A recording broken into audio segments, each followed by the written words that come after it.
Hey guys, welcome back to KTV. My name is Eric. And my name is Morgan, and today we're playing one last round of Who Am I?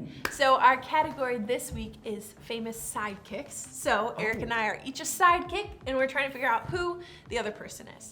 Yes. Now I think you started last time, so I think I'll ask the first question, if Okay. that's okay. Okay, so we know our sidekicks already. Fire I away. feel like I want to go with a different strategy. Okay. Are you Patrick Star? Oh wow, that's just direct. No, that is not who I I am. just thought I'd go for it, you never know. Okay, question for you. Are you in? Do you have hair? Yes. I'm going with the same strategy. Yes. You have hair. Okay. Are you a boy? Yes. Okay. I am a boy. Okay. Okay, so you have hair. I have hair. Do you have a lot of hair? I do have a lot of hair, yes. Okay. Does that narrow it down for you? Oh man, I hope I didn't pick a too easy one. Okay. Do you wear a cape? Sometimes I do. Okay. Yeah, sometimes I do. So not Patrick Star. No, not Patrick Got Star. it. Okay, so I know that you have a lot of hair. I have a lot of hair. Sidekick. Yeah. Are you kind of like an animal? Yes, kind of. I don't really know what I Animal am, sidekick. but I think so. Are you in a Disney movie? No, I'm not in a Disney movie. Oh, okay. So you're an animal and hairy. Mm-hmm. Are you in space? Yes, I am in space. Oh no. Okay. Okay, that means I gotta guess yours. You're on to me. Villain, Okay. boy, not a Disney movie, not Patrick Star. No, now I'm wishing I was Patrick Star. It's hard to think of sidekicks. I don't know. Do you carry around like a special item or something that has abilities? Yes. Okay. Yeah, I do sometimes. Okay. You're an animal in space. You're a sidekick. Yes. Are you the raccoon from Guardians of the Galaxy? Nope. I am not. Oh, so close. Yes, that was a good guess. Okay. Okay, you sometimes carry around. Do you have like a catchphrase? I think no. I don't think I have a catchphrase. 'Cause I'm a sidekick. Yeah. It's usually the superhero that's who true. has it. That's true. Okay.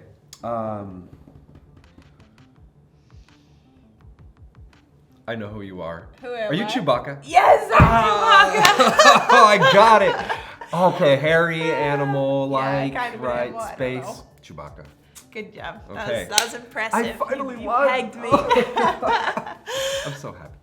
Okay. I'm glad. Okay, before we move on to our consequence, I think we should learn and worship together. Let's worship. New Heights Church, we're glad you're here. Whether you're in the room or you're joining us online, we're just grateful. Do me a favor, would you stand with us?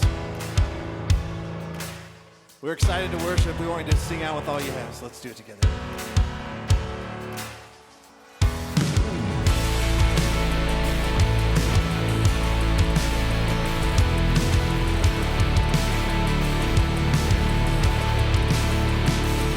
We worship the God who was. We worship the God who is. We worship the God who evermore will be. He opened the prison doors. He parted the raging sea.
Last week, we learned about how Solomon became the king over Israel. And when God came to Solomon in a dream and told Solomon he could ask for anything in the world, Solomon asked for wisdom. He asked God to help him make the right choices. Pretty smart thing for a king to ask Yeah, for. I think so. Now, God also had promised David that one day Solomon would build a temple to God as a place where people could come and worship God. And that's exactly what Solomon does. Open your Bibles and read 1 Kings chapter 6, verses 11 through 14. And then jump ahead and read in chapter 8, verses 22 through 30 as a class. Then let's check in with Carl.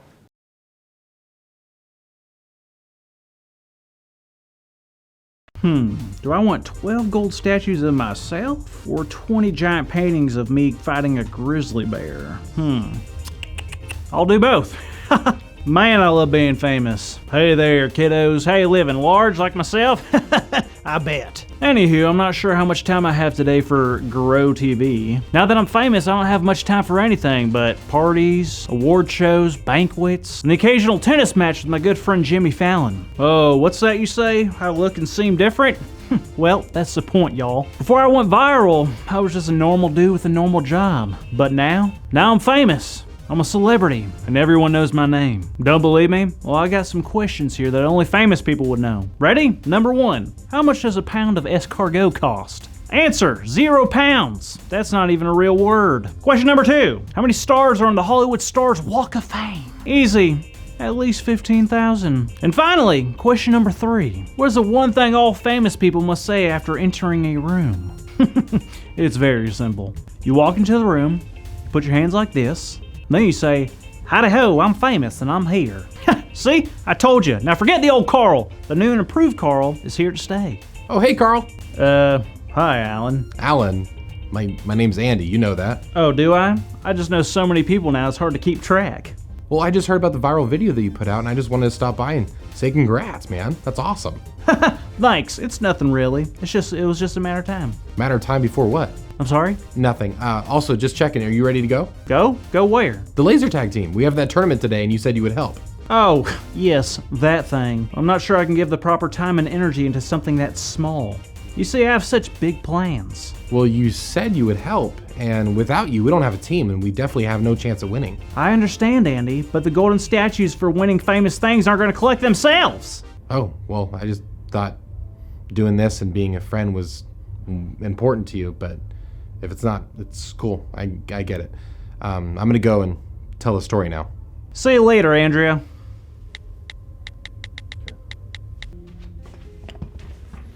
Hey kids! So last week we talked about how Solomon had taken over his dad's spot, King David, as the new ruler of Israel.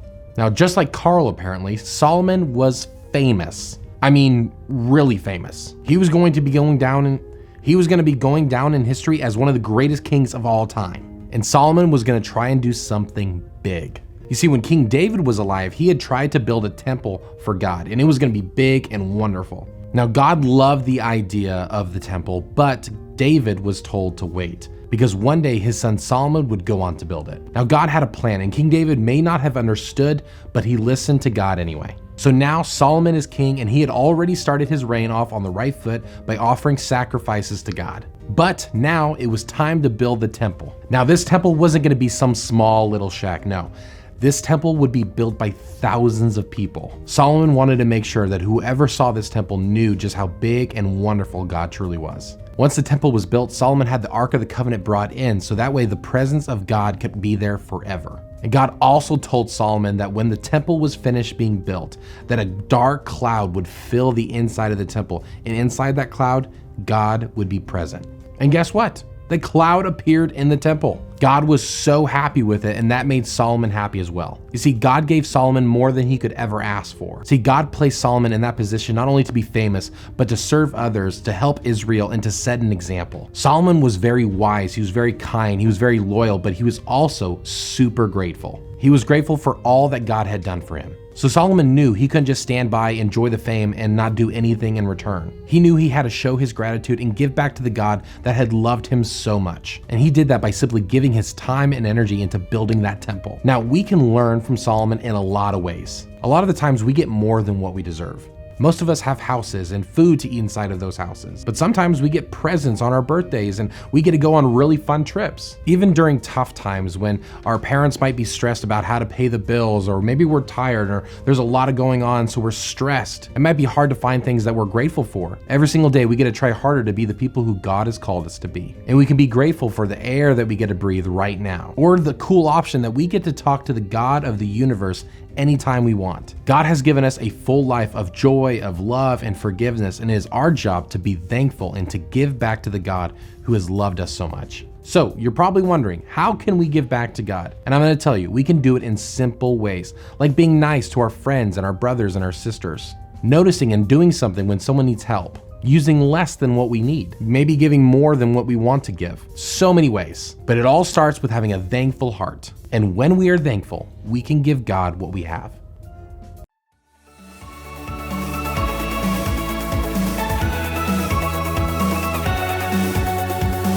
All right, our big idea today is when we are thankful, we can give God what we have. So let's say it out loud on the count of 3. 1, 2, 3. When we are thankful, we can give God what we have. Great job, kids. Hey, kids, I think we should talk to a certain famous person and see how he's doing. What do you guys think? Hey, Carl. I'm here. Oh, Carl, what's wrong? I just heard the story about Solomon and it's got me all up in my feelings right now. Oh, no. Why? Well, Solomon was given so much and then returned the favor by giving all he had to the people and God. Okay. Well, God's allowed me to be famous and get all this great stuff, but I don't even have time to go play laser tag with my friend. I see. Well, Carl, don't beat yourself up. Just like Solomon and David, you'll make mistakes, but it's never too late to make it right. I guess you're right. Thanks, O'Shea. No problem. But you know, if you leave now, you could probably make the laser tag tournament. You're right. I could. Thanks, O'Shea. See you later, kids. Thank you for watching, and tune in next week for a new episode of Pro TV. Solomon built an incredible temple for God. The temple became a place where people would go to worship and praise God. It also held the Ark of the Covenant, which during those times was the place where the presence of God lived. And when the temple was finished, the first thing Solomon did was declare praise and thankfulness to God. Solomon was thankful that God allowed him to build the temple like God had promised to his father David.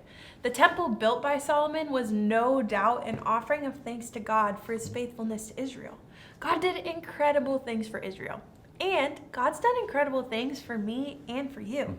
Solomon sets an example that when we're thankful, our actions should display it. When we're thankful to God, we can give God what we have. Yeah. Now, that doesn't mean you have to go build God a temple. No. But there are a lot of things we can do to show God we're thankful. We can tell him with our actions. We can serve at church or save up our allowance and give it to the offering. Or we can give him our time and spend time with him or loving the people around us. There's a lot of things we can give to God because we are thankful. Yeah. Sometimes life gets moving really fast. We can forget to slow down and realize all of the amazing things God has done for us. Not only did he send his son Jesus to die in our place, but he also promises us an eternity with him if we put our trust in him. And not only that, he promises to be with us always. He gives us incredible gifts and incredible blessings. It's important to slow down and remember all of the amazing things God has done for us. But we can't stop at just remembering. We must then turn that into thankfulness. Take some time as a class to discuss our story today, and then spend some time in prayer thanking God for all he has done.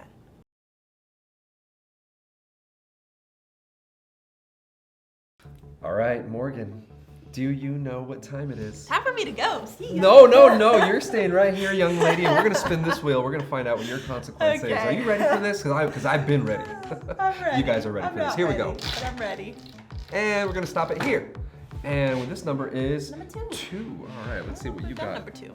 Okay, you get the dizzy obstacle What does course. that mean? Oh no. We're gonna find out. Okay, so for my consequence, I have to spin around 10 times. So I'm gonna get really dizzy, and then I have to run up this slide, go all the way down slide, run up this red slide, and then come down these stairs. And that's my consequence. So we're gonna see how it goes. I'm a little nervous. I get very dizzy very easily. So, all right, I'm gonna do 10 spins. Here we go.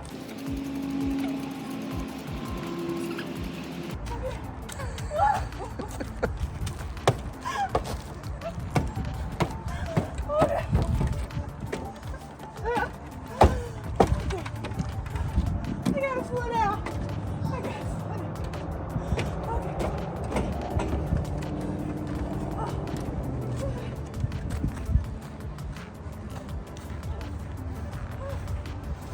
I'm still dizzy.